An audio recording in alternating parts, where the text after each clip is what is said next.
Hello दोस्तों, स्वागत है हमारे टैली की नई क्लास में। ये टैली की क्लास 4th है। इस क्लास में हम सीखेंगे टैली की इंपॉर्टेंट शब्दावली। अगर आप टैली सीखना चाहते हैं तो आपको टैली की शब्दावली आनी चाहिए। किसी भी सॉफ्टवेयर में काम करने के लिए उसकी हमें लैंग्वेज आनी बहुत जरूरी है। तो आज हम टैली की लैंग्वेज जानेंगे।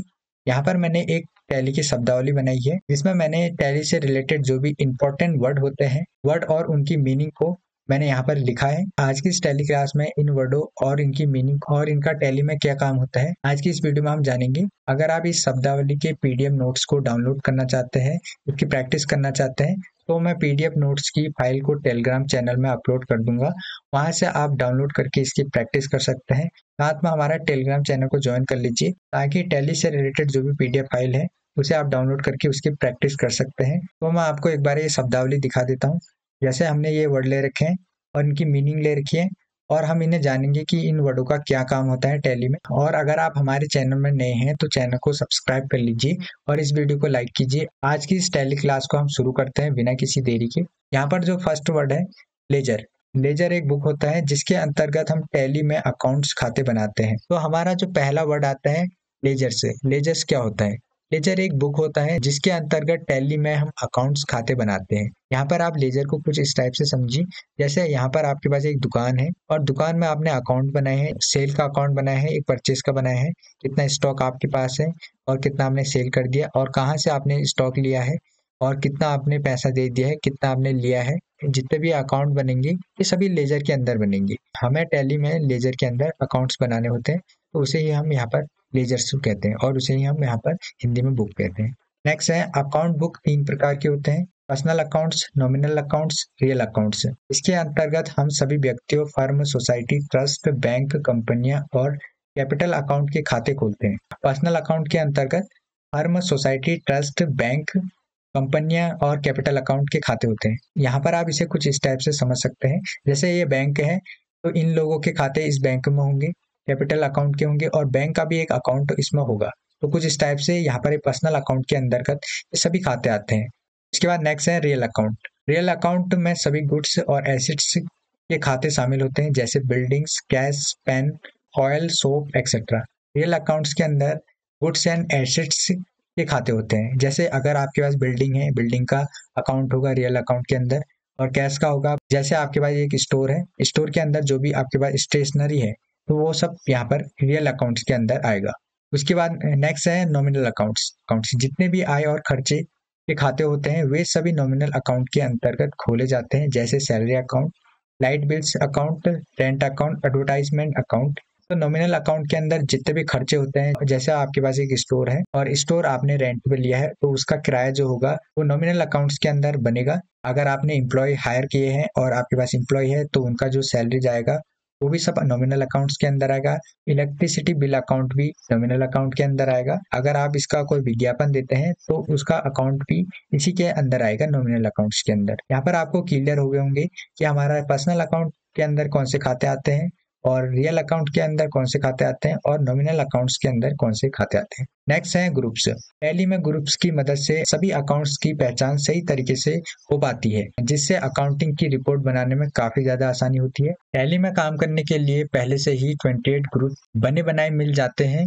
इसके अलावा भी आप टैली में और भी ग्रुप्स बना सकते हैं। तो टैली में ग्रुप की मदद से अकाउंट की पहचान सही तरीके से हो जाती है।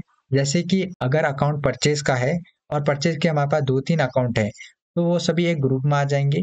और जैसे एक्सपेंस के अकाउंट है वो सभी हमारे एक ग्रुप में आ जाएंगे। जैसे हमारा एक्सपेंस का है, एक्सपेंस के अकाउंट अलग ग्रुप में आ जाएंगे। तो टैली में हम ग्रुप की मदद से अकाउंट की सही पहचान कर सकते हैं। ग्रुप की मदद से हम काफी आसान तरीके से रिपोर्ट्स बना सकते हैं। तो यहाँ पर आपको क्लियर हो गया होगा कि हम टैली में ग्रुप इसे बोलते हैं और इसका क्या काम होता है। नेक्स्ट है गुड्स।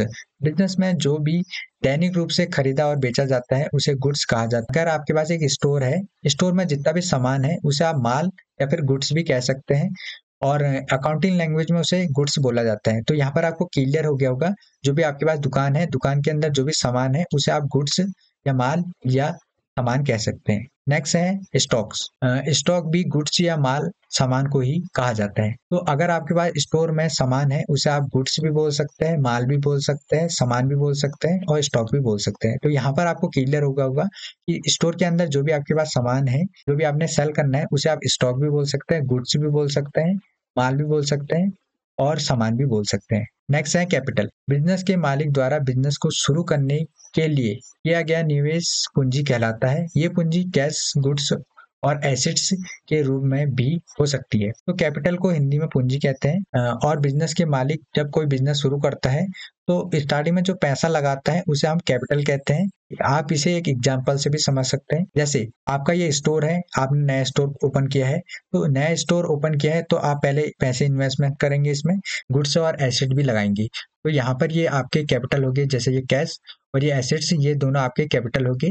नेक्स्ट है एसेट्स। बिजनेस को चलाने के लिए जिन चीजों की जरूरत होती है, यानी कि संपत्ति कहा जाता है, जो कि बिजनेस के लिए बहुत जरूरी होती है, जैसे कि चेयर, फर्नीचर, मशीनरी, दुकान आदि। एसेट्स वो होते हैं जो भी बिजनेसमैन लगाता है। जैसे कि आपने एक नया शॉप ओपन किया है तो वहां पर आपने फर्नीचर, मशीनरी और एक्सेसरीज और कंप्यूटर रखा, तो वहां पर ये आपके संपत्ति हो गई, मतलब ये एसेट हो गई। आप इन्हें बेच नहीं सकते। जो आपके बिजनेस में आपके जरूरतमंद सामान है, जैसे चेयर हो गई, कंप्यूटर हो गया, लैपटॉप हो गया, मशीनरी हो गई, फर्नीचर हो गया, ये आपके जरूरतमंद सामान है, उसे हम एसेट से बोलते हैं। तो यहाँ पर आपको क्लियर हो गया होगा एसेट से।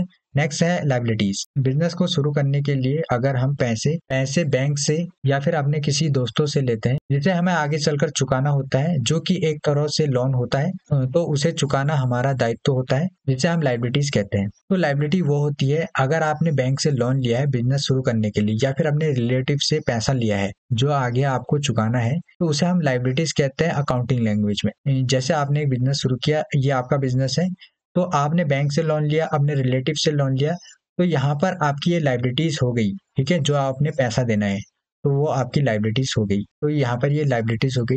यहाँ पर ये आपको क्लियर हो गया होगा अकाउंटिंग लैंग्वेज में हम लायबिलिटीज किसे कहते हैं, टैली में हम लायबिलिटीज किसे कहेंगे। आई होप टैली में लायबिलिटीज किसे कहेंगे ये आपको क्लियर हो गया होगा। नेक्स्ट है डेटर। बिजनेस में नेक्स्ट डेटर। बिजनेस में जिन नेक्स्ट है डेटर। नेक्स्ट है डेटर। बिजनेस में जिन लोगों से हम पैसे मांगते हैं उन्हें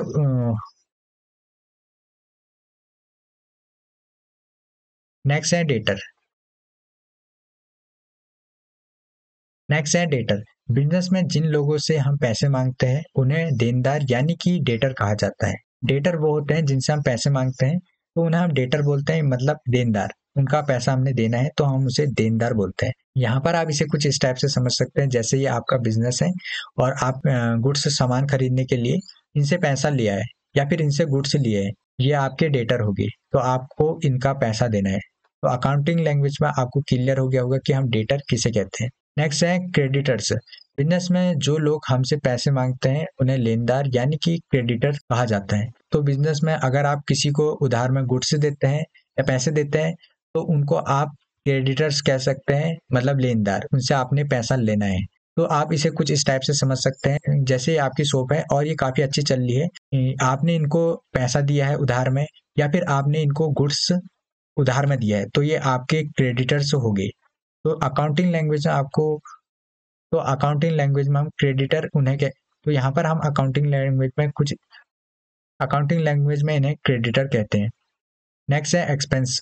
बिजनेस में जो भी खर्चे होते हैं उन्हें एक्सपेंस कहा जाता है। गाड़ी का किराया, रूम का किराया, बिजली बिल, कमीशन, विज्ञापन आदि। एक्सपेंस को आप कुछ इस टाइप से समझ सकते हैं, जैसे आपकी नई शॉप है और नई शॉप का किराया हो गया, बिजली का बिल हो गया, कमीशन हो गया, और अगर आप अपने प्रोडक्ट को बेचना चाहते हैं उसका आप विज्ञापन देंगे, तो यहाँ पर वो भी आपका एक एक्सपेंस कहलाएगा। तो बिजनेस में कुछ इस टाइप के खर्चे को हम एक्सपेंस कहते हैं। आई होप कि आपको ये क्लियर हो गया होगा कि अकाउंटिंग लैंग्वेज में हम एक्सपेंस किसे कहते हैं। नेक्स्ट है ड्राइंग। बिजनेस का मालिक अपने व्यक्तित्व खर्चे के लिए जो पैसे व्यापार से लेता है या खर्च करता है वह हरण कहलाता है। अपनी कंपनी से या अपने बिजनेस से पैसे लेता है, जैसे उसे पर्सनल खर्चे के लिए पैसे चाहिए तो वो बिजनेस से लेता है, तो वहां पर वो ड्राइंग कहलाता है। आपकी शॉप है तो ये आपका एक बिजनेस है, जैसे कि आप अपने बच्चों का स्कूल की फीस भर रहे हैं जैसे आप कार खरीद रहे हैं तो यहाँ पर ये पर्सनल एक्सपेंस हो जाएंगे, ये बिजनेस के एक्सपेंस नहीं है और उसे ही हम यहाँ पर ड्राइंग कहते हैं अकाउंटिंग लैंग्वेज में। नेक्स्ट है इनकम्स। बिजनेस में जो भी कमाई हुई है उसमें से जो भी खर्च हुआ है उसको निकालने के बाद इनकम होती है, यानी कि आय बचती है। तो यहाँ पर आप इसे कुछ इस टाइप से समझ सकते हैं, जैसे आपकी कुल कमाई है उसमें से आप माइनस कर देंगे अपना खर्च, तो यहाँ पर आपकी आय कैलकुलेट हो जाएगी। आप इसे कुछ इस टाइप से समझ सकते हैं, जैसे आपका स्टोर है और स्टोर में आपकी कुल इनकम और माइनस कर दिया अपना स्टोर का खर्चा, तो आपकी वो आय हो जाएगी।